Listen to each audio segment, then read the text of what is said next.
Welcome back, everybody, to the Isosessions of This Is My Bourbon podcast. I'm your host, Perry, and on this edition, we are welcoming back into, you know what? You've not been on a regular episode before, so just kind of, I would say, the This Is My Bourbon podcast canon, because you have been on a live stream before. I've been on your live stream as well, but this is Jason from the Mash and Drum. Buddy, how you doing? I am doing well. How you doing, Perry? Thanks for having me on. This is awesome. Best thing to do during the lockdown, I guess. It's so hard for me to not check in on people. Yeah. Like, I just want to, go, is everything okay? Y'all doing all right? Do you need anything? Like, just want to chat for a little bit. And, that's why this was just the perfect opportunity to do that. So. No, yeah, absolutely. I appreciate it. It's always a pleasure talking to you. So. Oh yeah, the feeling is very, very mutual for sure. So I got to ask you, because we were talking about it slightly before we started recording, but what have you been drinking recently? What have I been drinking? So I've been diving into a bunch of different things that I haven't been able to get to, since this whole lockdown. Sure. Even beyond bourbon, trying different scotches that I've put on hold, some Irish whiskeys. But in the bourbon world, one that I have poured here, 1792 12 year. Which I got from one of my amazing patrons, which was so awesome. They found me a bottle. I got a sample of it, and I thought it was really good. I was like, I don't know if I'll ever see this bottle. So I was lucky enough to have them find me one. So I've been sipping that. I've been sipping some Dusties lately. Figure it's the best time to get into some of those. So some Old Turkeys, I had a Beam from 1976 I've been waiting to get into. That was phenomenal. And just some everyday sippers as well. I've been working with some blends. I mean, what a better time to just mess with some blends, That's the thing that I've really been enjoying too, is just allowing myself to go, I'm going to try this, or I'm going to, because I got the time for it. I may as well just, sit why around not? and play Mad Scientist for a couple of hours a day. But so you were telling me about the 1792 12 year before we started. And so I said, well, I'll grab my bottle as well. This was the last bottle that I bought in 2019. Wow. And as you can tell, it's been loved on significantly. Been hitting that hard. Yeah. We reviewed it back in January or February. I can't remember for sure. But it is such a different beast of a 1792 product. Absolutely. I couldn't agree more. So mine, as you can see, my level is pretty fresh. This is like the exact opposite. Exact opposite. I literally have there were 2 or 3 pours from this. I was surprised at 2 things with this. One, how sweet, but also how much oak I was getting on the nose. Yes. For a 1792, usually you get that high rye. You get some sweetness, but usually that high rye mash bill really comes through. But that 12 years really made an influence on it. Yeah, I think that the age is really the dominating factor on the nose for sure. But it's not to the point where it feels like it's overhooked. Oh, not yeah. It's really quite enjoyable, and something that you can still find a lot of interesting complexity in as you're kind of taking a deep dive into it. But it does just hit you with that. And I'm stealing a phrase from the Grease, but that grapey oak bomb. Oh yeah, I could see that. You kind of get with really oaky bourbons. And I you know what? I'm going to use an old phrase. I'd make a candle out of this nose. You get what was that? A what? I'd make a candle out of that. A candle, yeah. So interesting grape. I got when I first. I mean, again, my bottle's pretty fresh open, and when I first opened it, it smelled like orange creamsicle to me. Oh, I can totally pick that up too. Yeah, that is definitely still present on my end for sure. Yeah, orange creamsicle with definitely some nice spice to it, but that oak presence on it just really balances it out nice. Yeah, I was about to say that the baking spices are fairly evident too. Mm-hmm. And what's interesting about this is that there's not anything that's kind of poking its head out like really, really strongly, other than the oak. Everything else seems to be really kind of finely tuned to the craft of this product. So it's nice to find something different. Yeah, and if you can find this, I mean, for $50 is supposed to be the MSRP for this. The only downside, it is very difficult to find. But for a 12-year bourbon in today's market of $50, I mean, how is that not a steal? You know. And I got really lucky with this. I followed one of our local stores on Instagram and had notifications set up, and it popped up with a 1792 12-year. And I immediately left the house and ran over there. And there was a guy who had beaten me to the store by probably like a minute. And he was very clearly holding a bag that had a 1792 bottle in it. And I was like, oh, did you get the last one? And he goes, actually, I got the first one. And they only had 3 bottles. Oh, okay. So I got the second of the 3, but walked away a very happy camper. Lucky guy. Actually, on New Year's Eve. So when I say it was my last bottle purchase of 2019, I'm very, very serious. Yeah, it doesn't really get any more last bottle of the year than that. No, it was super, super last year. Yeah. But I didn't talk about the palate. I don't even remember what the review kind of encompassed when we were doing the actual review of it, but this palate is like Cinnamon Toast Crunch heaven. It's so like sugary cereal, just in a glass. Yeah, there's a lot of sugary sweetness. I totally agree with you. My favorite thing about, and 1792 was a brand that, I don't know about you, but 1792 has only been a brand in the last maybe 5 or 6 months I've been appreciating more. I think as my palate has really enjoyed the higher rye mash bill, and we all know Barton does have a high rye mash bill. Yeah. I've gone to 1792 more lately, the small batch, even the bottled and bond, which is one of my go-tos, and if you could find them, I mean they have such a good balance of sweet and spice if you like that, but the 12-year to me, you're right up front. It's so sugary sweet. It's got great balance. The only hiccup I would give it is I think the finish can be a little bit drying with all that oak presence. Interestingly enough, I kind of am experiencing more of a just a quick finish on my end. I don't think that it really produces a whole lot in terms of just experience in general. I am kind of picking up the dryness, I would say, but if anything is lingering, it's the sugariness and it's the citrus that we were talking about. Yeah, ton of citrus. So here's my thing with 1792. We have always kind of talked about how it's a bit of a dark horse, but it still has some really good products in its lineup. Yeah. Right? I mean, we were talking about this from like, I don't know, episode 4 or 5 of the show. I mean, 2.5 years ago, we were still talking about it. Yeah. And I don't feel as strongly about their lineup now. I think that they do have a couple of good bottles to offer.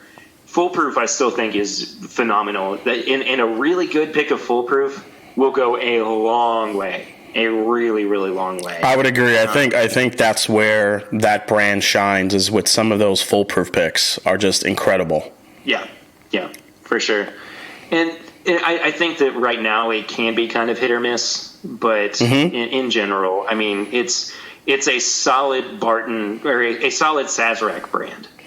Yeah, and I would people that ask me, hey, what do you think of this Foolproof pick? I'm like, I'm like, do you know who's picking it? It really, if you trust the people that are picking those barrels, then chances are you're going to be really pleased. But more often than not, I have walked into a random store or picked out a 1792 foolproof pick and been a little bit disappointed. I can't agree more with you. It's just, yeah. It really is all about the pallets that go into the actual picking. So yeah. Hey, part of what we've been doing during the ISO sessions is just going, how you been holding up? How you been doing recently? So I'm gonna extend that question to you. Have you been surviving and thriving the best you can during the isolation and the quarantine of COVID-19? Yeah, I think being a YouTuber definitely has its perks where you have a little bit more time to be home and do some. I think on the plus side, I've gotten to create some videos that were on the back burner that I just didn't get a chance to do because of my work schedule and running around. But also being home, I'll admit, I get bored. There's times where I want to go out and do different things, and I love going to local bars and trying different cocktails. There's a couple bars that are near here that have great selections of bourbon. They do a good amount of picks. I love to go there and try those and hang out, but I can't do that right now. So between that, I am still one of the lucky ones that are employed. I am in the healthcare industry, so I see a lot of what's going on. I see a lot of the people that are affected by what's happening too. So for me, I feel like I can't complain. I'm very fortunate in the space I'm in, and not only that, but being able to work from home, have a great team that I could collaborate with still work-wise. But I think mainly for me, it's trying to just, wait it out, do what I can to stay healthy, and if there's anyone I could help, that's what I'm going to do. And we were talking before we started recording. Today, I started a customer service job where I'm helping people to deal with their online issues when applying for unemployment insurance in the state of Kentucky. And it is, while it is keeping me busy, mm-hmm. and I'm still getting that, kind of productivity aspect of being human, it can be a little bit lonely. Which does suck to a degree. I mean, I've never been one to just 100% thrive on being person to person. But ever since we started the show, ever since we started the podcast, I just have learned how much I love getting to just sit down with somebody, share something that is important to the both of us. Whether it's a bottle that we've both been enjoying, or just conversations about who we are as people. And I just miss that so thoroughly. Mm-hmm. And we can talk ad nauseum about how important it is to support our local industries right now, support local restaurants and everything. And I'm more than happy to do that. I'm more than happy to order carry out from, OBC or whatever. But dadgummit if I don't miss going in and sitting down in front of that expansive whiskey library that they've built, and just being able to see friends and just leave the house for fun instead of business, or instead of survival. Yeah, I feel like I'm at the point where I feel like getting in the car and going to the store is like summer vacation right now. It's like, it's like, oh my God, I'm going somewhere to pick up toilet paper. Let's go. Let's do this.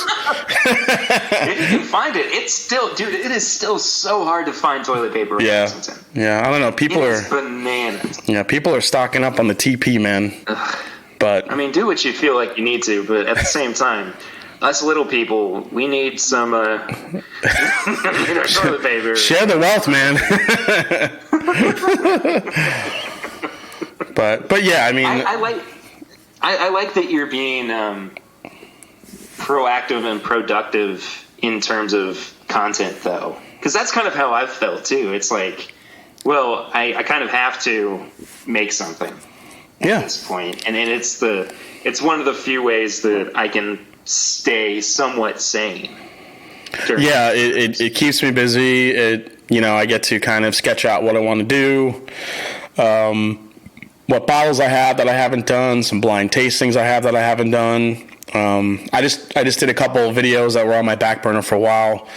One was top scotches for bourbon lovers, because I get asked all the time about a couple of bourbon drinkers that maybe want to get into the scotch category. Where do they start? So I because I did a similar journey only about a year ago, where I was trying some different scotches and trying to find out what I liked, what I didn't like, what flavor profile I went towards, because there's so much variety in the scotch realm.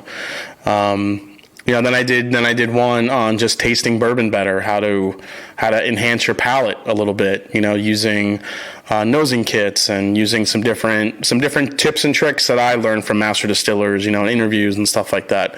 So those were two very important videos I'm glad I was able to do. Plus you look up different ways to make your content more aesthetically pleasing with camera angles, and maybe try some new things with sound. And all of a sudden my little studio is becoming like a jungle gym. I'm just like dancing around there trying to do different stuff. So my studio right now is basically a jungle gym as well, but that's just because it's an audio medium and nobody has to come in here, so they don't have to see all the bottles that I have on the floor at the moment. I mean, like, There's just no reason for me to be tidy. It feels like in here, like I'm not even treating it like a sanity thing. Yeah. Like I'm just going, that's fine. Like, because nobody's coming in and sitting down with me. So, I mean, I've got so much whiskey on the floor right now, dude. It's ridiculous. Like, I mean, just about anything that I could think of to pull out. I mean, Russell's Single Barrel Picks, Little Book 3, Blackened is out here, Nika from the Barrel, like nice. And like the cabinet's not even empty. Like there's still so much stuff that's in there. And well, that brings up a cool question for you, because now you're in Kentucky, you're in Lexington, and now with everyone being able to order from distilleries, have you done that yet? I have not done that yet, and honestly, I haven't even really looked into what I could order. But what, Jason? Let's do this live on air. That might be opening a big black hole for you. It could be real bad, but it also could be the best thing to ever come into my life. Yeah, I'm just going to the Wild Turkey website. Okay, yeah, good choice. Okay. I don't even know if like these websites have it set up just yet. So I'll just try to see what I can do with a bottle of Turkey 101. Okay. Does it say like order here? Say that again. I'm sorry. Does it say order here anywhere? No, all it says is where to find. Oh, interesting. So I wonder if they haven't even rolled out the. Oh, well, maybe I could try the Turkey Store. Maybe that would help me. Oh, okay. Okay. Oh, yeah. Look at me being really awful at technology. Yeah. Wobble and gobble. Come on. Okay, so putting in my home address. Okay, this is... Delivery is not currently available in your area. Okay. Well... Now is it because you're all the way in Lexington, or is it because they haven't set it up yet? I just don't know if it's been rolled out yet. Okay. To be quite honest. All right. So I think that I don't even know. Like maybe they weren't anticipating something hitting like this so quickly, but I don't know, man. That's kind of a bummer, though. Like I was a little bit excited to see if I could just order a bottle of Turkey 101 in an extremely high price, more than I should be paying for it, probably. But yeah, probably. But yeah, I mean, I've been ordering some stuff online, and I guess in a way that's kind of bad, but I mean, people are making it a a little bit easier to order. But like you said, I recently got a Knob Creek pick. It was like 15 years from New York. I got two Wilderness Trail picks from a store out in New Orleans that were actually selected for the New Orleans Bourbon Festival that was canceled, unfortunately. Man. So yeah, they're about 5 years old. It's the Bottled and Bond Wheated Bourbon and the Rye, 2 picks. And I already opened the Bottled and Bond, and it literally tastes like chocolate chip cookie dough. It's amazing. Really? Yeah, it's incredible. That's awesome. Yeah, it's incredible.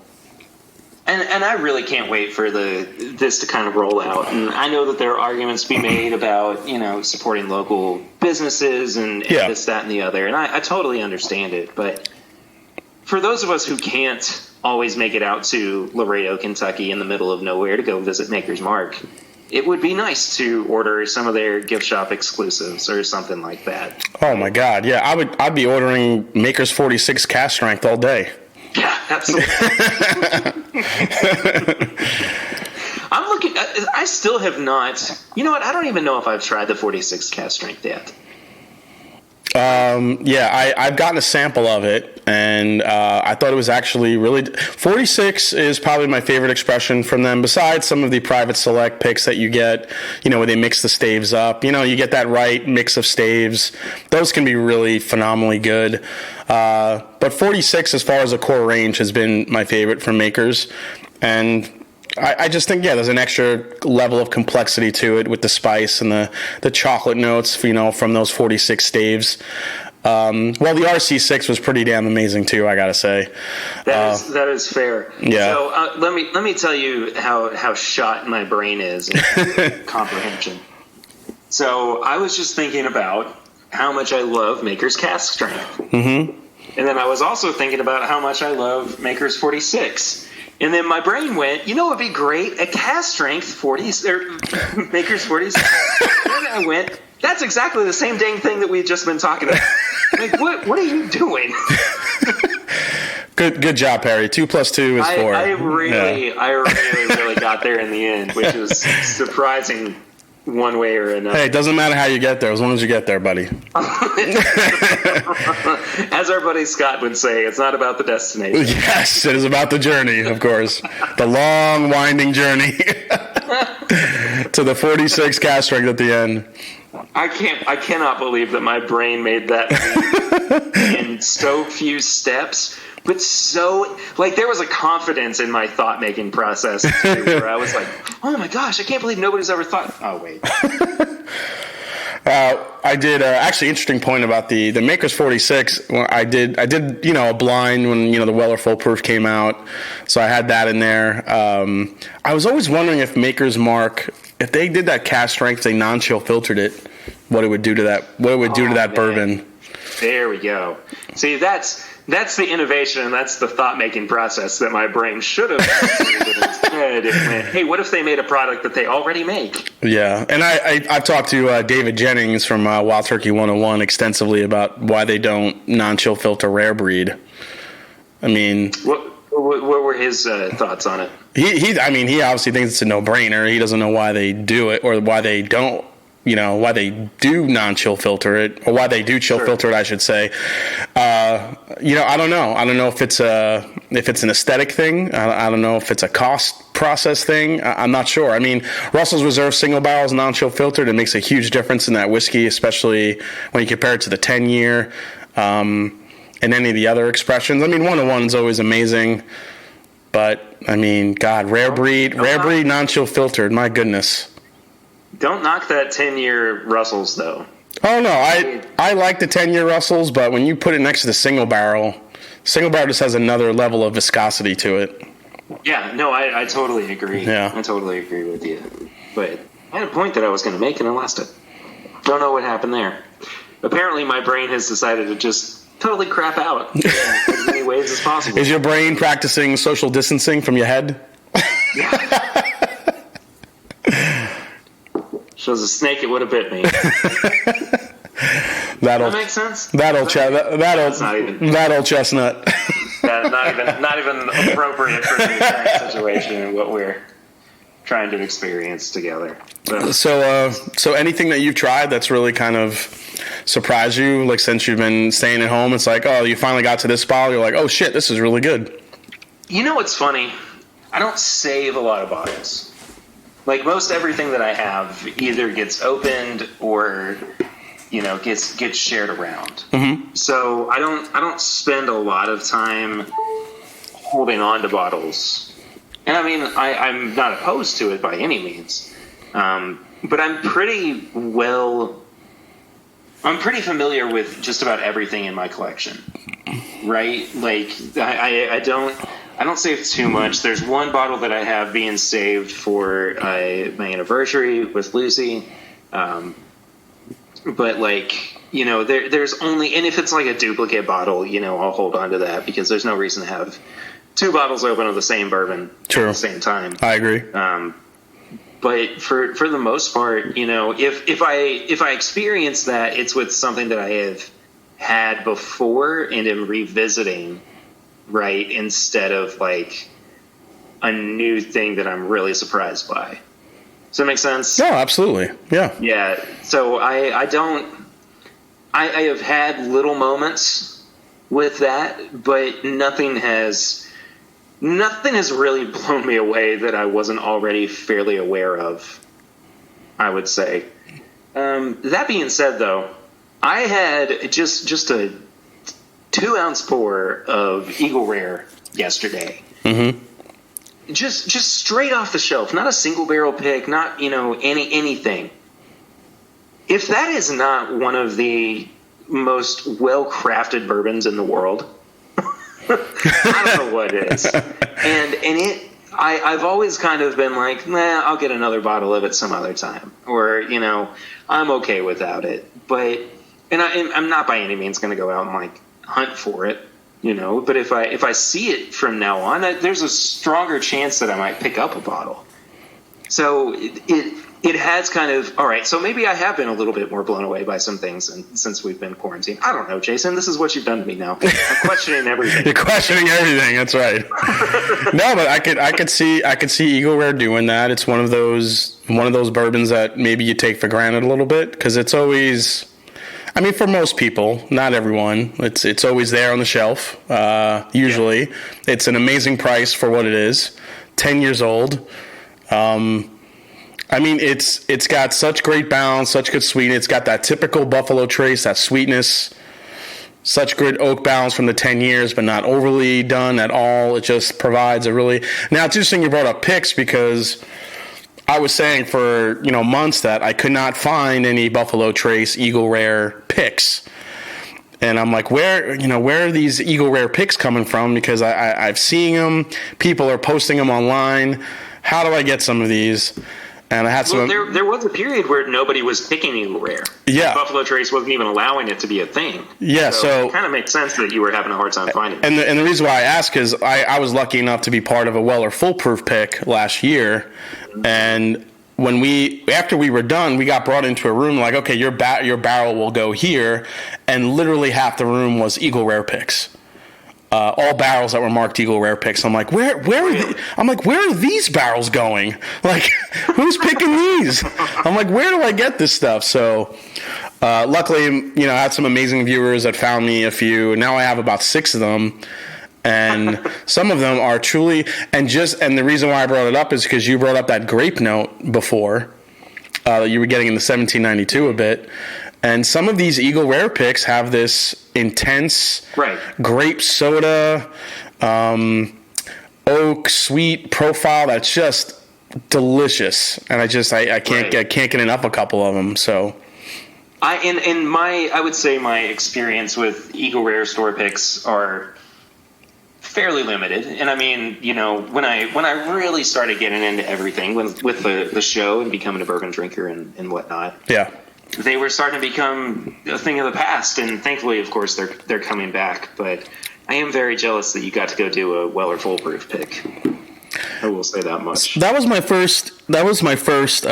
Experience at a Buffalo Trace pick. It's a little. Oh, I thought you were going to say a first pick in general. No, my first Buffalo Trace pick was my first Buffalo Trace pick I did, and it was an interesting experience. You get 4 barrels. You got to share 1 glass. You basically taste through them all, and you're out the door. It's like, okay, got it. But we picked a really good barrel. It was ended up working out good.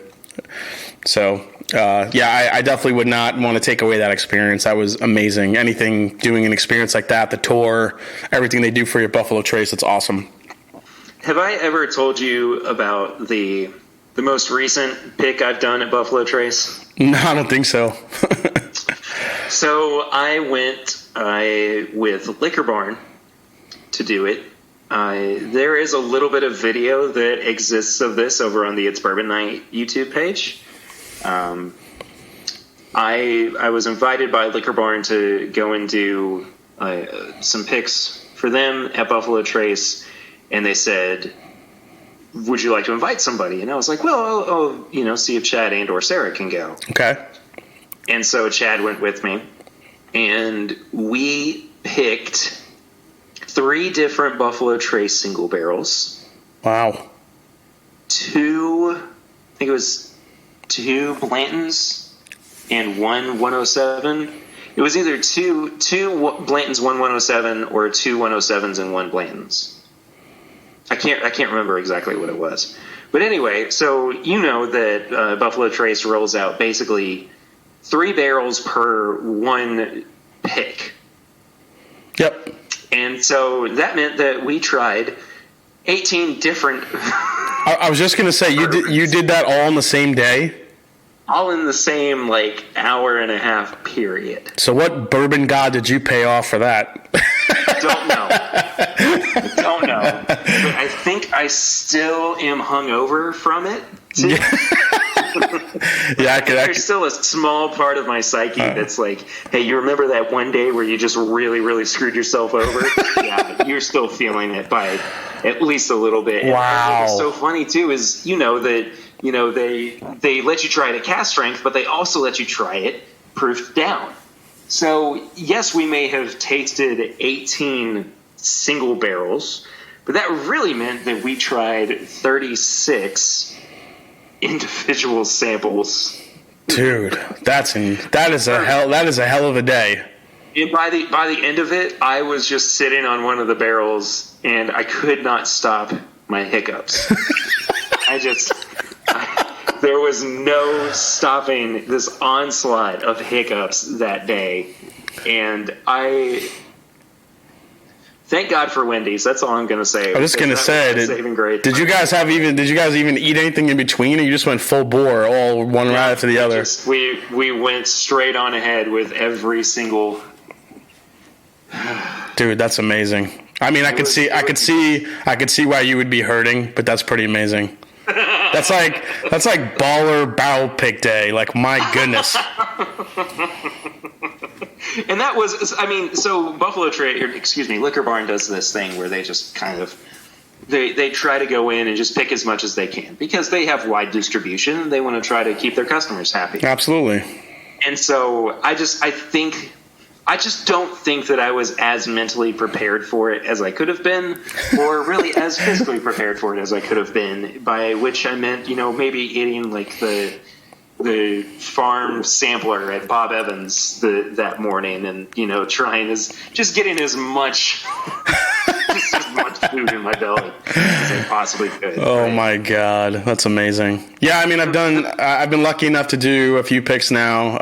I did a 1792 bottle and bond pick. That was awesome. One of my favorites. Really good experience at Barton. Doing that. Yeah. It was in the dead of winter and we couldn't do it in the warehouse because it was way too cold. So they brought us inside. They, gave us some samples from 4 or 5 different barrels, tasted them, proofed them down a little bit. It was great. The Weller full proof pick. I did help out with a Blanton's pick. I didn't get to go there. We got samples. And I also got to do a Knob Creek barrel pick, which is pretty cool. So the Knob Creek pick that I got to go on might be my favorite experience so far. It's actually my very first barrel pick that I ever went on. So the one that it was actually also through Liquor Barn. Mm-hmm. And we picked, we picked 2 bourbons and 2 ryes that day. It was in like April of 2017, 2018. I can't remember for sure. I think it might have been 2018. But anyway, the first bourbon that we picked came out of the barrel at 14 years old in like 121 proof. Oh God. So they only added like a gallon of water to that one. And so it was the closest to, even in the bottle, the closest to a barrel strength Knob Creek pick that I had ever had. Now we're talking. It was glorious. I mean, I wish that I had bought a case of it when it had actually come out. Yeah. But it was so, even still, and I've had a bunch of Knob Creek picks by this point, but even still, that is like my favorite Knob Creek pick I've ever had. And it wasn't just because I was on it, but because it was so true to what it was supposed to be as a product. And I miss barrel picks first and foremost. I want to go back and do barrel picks again. Yes, yeah. I think I miss that barrels. I'm really looking forward to one day, hopefully doing a wild turkey pick, because that's an experience I would love to do. Yeah. Wild turkey picks are a real good time. Yeah, that's the experience I'm waiting to do. Is I really want to do a wild turkey pick one day. So getting to just go around in the oldest rick house on their property with Eddie Russell, mm-hmm. and he's just going, well, did you all like all these? Well, no. Okay, well, we're just going to drill from another one. Didn't like that one either. We'll just drill this one too. Like, it's so cool. And there's like a visceral feeling mm-hmm. to it. You're just like, how is this happening to me right now? Yeah, how am I drilling into barrel? I was lucky enough to have that experience at Woodford Reserve with Elizabeth McCall. We got to drill into some barrels, and we got to try the chocolate rye bourbon. How do you like it? When it came out, I wasn't that crazy about it, but again, I got to try it at barrel strength. Like right out of the barrel, so I think it ruined it. So because at barrel strength, that stuff was absolutely phenomenal. But sure. Yeah, once you watered it down, it just lost a lot of that spice and nuance that it had, right out of the barrel. So. But, I give them credit. It's definitely an interesting release, kind of mixed reviews on it. I know people that love it. I know people that aren't that crazy about it. But, I think as a product overall, I think it did well. Well, that's good to hear. I don't think I've actually tried it, to be quite fair. Yeah, it's a little weird because a lot of people think it's a rye whiskey because it just says chocolate. Yeah. It says chocolate malted rye, and that's not the case at all. It's they just roasted the grain to the point where the chocolate flavors come out, and then made their bourbon from that resipee. Sure. So people are going to be upset about it. Yeah, it's like I thought this was a rye. Like, no, it's a bourbon. No, it's the first. The label. Yeah, it's the first thing I said in my review. I'm like, this is just to let you know, this is not a rye whiskey. So I was going to ask you, but I think you've kind of already answered it. If you had one barrel pick that you would want to do straight out of quarantine, straight out of isolation. Oh, yeah, it would absolutely be wild turkey, just to do something like you said. I mean, you explained it perfectly. To walk around Warehouse A with Eddie Russell, drill barrels, taste, talk to him. I was lucky enough to go to an event here in Columbus, where I live in Columbus, Ohio. He came here actually when Long Branch was launching. There's a hotel local to here that's kind of I guess you kind of say it's more of a bougie hotel, and they have a really nice bar up on the rooftop, and they were doing an event. You had to buy some tickets for it. Wasn't really expensive. Decided to go, and Eddie Russell was the speaker, and you get to have a tasting. So we got to taste through the entire range of wild turkey, including Long Branch, and that was really kind of the that was kind of the hook that got you there. And I could literally just sit here and listen to him talk for hours. Both Eddie and Jimmy. Yeah, both. Yeah, absolutely, both of them. I mean, yeah. But he talks about, Eddie talks about his dad a lot, which is incredible. So you hear about the stories back and forth, and how I love when he tells the stories how Eddie goes to Jimmy with ideas, and Jimmy will give him like 1 or 2 word answers. it's exactly. Yeah, and plus the story of Long Branch and how that was created, and the back and forth between him and Matthew McConaughey, and how they totally spoke a completely different language. And he's like, when you say you need to turn up the tempo or turn up the treble, what are you saying? Like, what does that mean? So Eddie, they were trying to get their language down. It's, it was an interesting process. To say the least. I mean, it's the difference between, bourbon drinkers and bourbon connoisseurs, I guess. Well, I mean, you have the master. I hate even saying that phrase out loud. That makes me sound. Well, I mean, you have the. Well, really, you got to look at it as a bourbon sipper or bourbon drinker, and then a master distiller, which has probably a language all its own. That is very fair. Yeah, that is very fair. Yeah. Yeah. I'm kind of in the same boat. I'd like to go back and do another Russell's pick or a Kentucky Spirit pick or something, but man. Even just a Knob Creek pick, I'd be all about. Oh, another Knob Creek pick would be nice. I'm trying to think what else. I heard Whistle Pig does incredible picks. The experience when you do Whistle Pig. I have still not gotten to do a New Riff pick. Oh, okay. I would love to do a New Riff. Yeah, I heard that's a really cool experience too.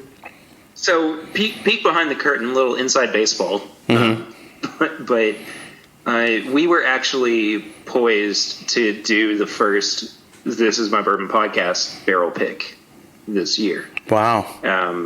And as everything got canceled or postponed, it slowly became a reality that we weren't going to be able to make that happen. So at the very least, maybe we could, still pick a barrel towards the end of the year. I mean, if everything gets back to normal.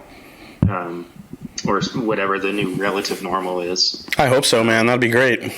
Yeah, but I'm hoping that we can do some kind of barrel release for the show, because people have actually been asking us about it too, and I've just been like, we're waiting for the right opportunity, and we had something lined up this year to where it was going to happen, and I'm bummed that it didn't work out, but We'll get there. I was going to say you'll get there. You'll get there soon enough. And some of those new riff picks are phenomenal. So. Oh, for sure. Yeah, for sure.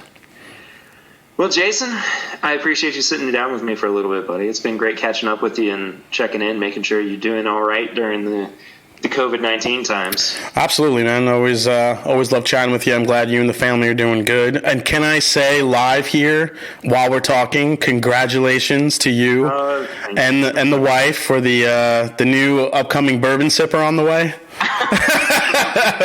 Yeah, we got a little baby bear. So I'm really excited. Thank you so much. I appreciate that. Yeah, that's awesome, man. That's amazing. So as of recording this, we are less than 24 hours away from finding out what it's going to be. Oh my God. So it could be. We'll know if it's a pear bear or Share bear? Care bear? But either way, man, that's amazing. I'm happy for you guys. That's gonna be awesome. Thank you, man. I really appreciate it. Hey, people may know you from your YouTube channel, but where can they find you on social media, and where can they go check out your YouTube content? Head to YouTube, type in the Mash and Drum, and you'll find my channel there. Definitely subscribe, hit the like button. Have some really cool content coming out recently and stuff that's upcoming. I recently went over 10,000 subscribers, so that was kind of a big milestone. Dude, congratulations on that. That's thanks. Incredible. Yeah, it was completely crazy how fast it's grown. So happy. Such great Such great support I've gotten from the viewers. Also, check me out on Instagram at The Mash and Drum with underscores in between all that.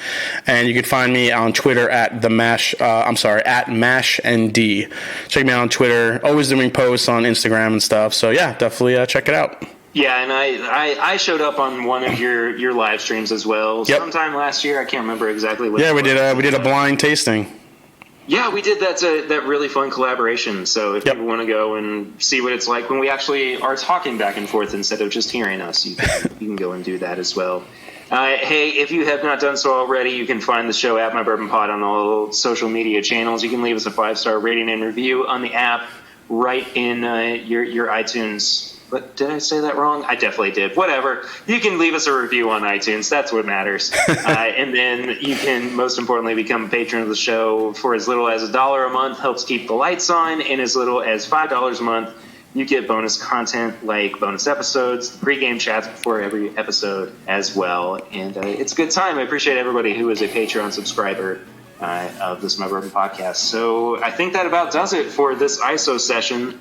Thank you all so much for tuning in. Jason, thank you again for sitting down with me, bud. Cheers, Perry.